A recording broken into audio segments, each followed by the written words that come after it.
तर चला मित्रांनो, आज आपण झटपटीत अशी मिसळ पाहूया. इथे मी सुकं खोबरं घेतले, कांदा आणि लसूण घेतलाय, त्याला भाजून घ्यायचं. त्याच्यामध्ये थोडंसं काजू ॲड करायचे, त्याच्यानंतर थंड करून घ्यायचा. आता याची पेस्ट बनवूया. ते ॲड करूया आपण जिरं, हिंग, हळद, कांदा, लसूण मसाला, मिरची पावडर ॲड करायची. थोडंसं पाणी टाकून याचं वाटप करून घ्यायचं. त्याच्यानंतर इथे मटकी धुवून घ्यायची, मिक्स मटकी घेतलेली आहे मी. त्याच्यानंतर तेल गरम करायचं, त्याच्यात मोहरी टाकायची. मोहरी तळल्यानंतर बारीक चिरलेला कांदा आणि थोडंसं बेसन पीठ ॲड करायचं.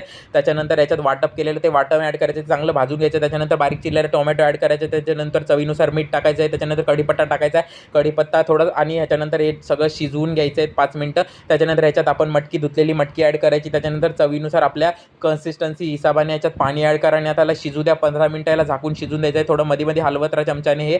त्याच्यानंतर आपली ही मटकी रेडी आहे. आता आपण इथे बनवूया मिसळ. तर इथे मी फरसाण घेतला आहे, पापडी शेव घेतली. त्याच्यानंतर मटकी टाकायची, वरतून थोडीशी तर्री ॲड करायची. कच्चा कांदा आणि कोथिंबीर टाकून लिंबू पिळून ही पावाबरोबर एन्जॉय करा. आपली ही झटपट रेसिपी कशी वाटली मला कमेंट करून नक्की सांगा. भेटूया.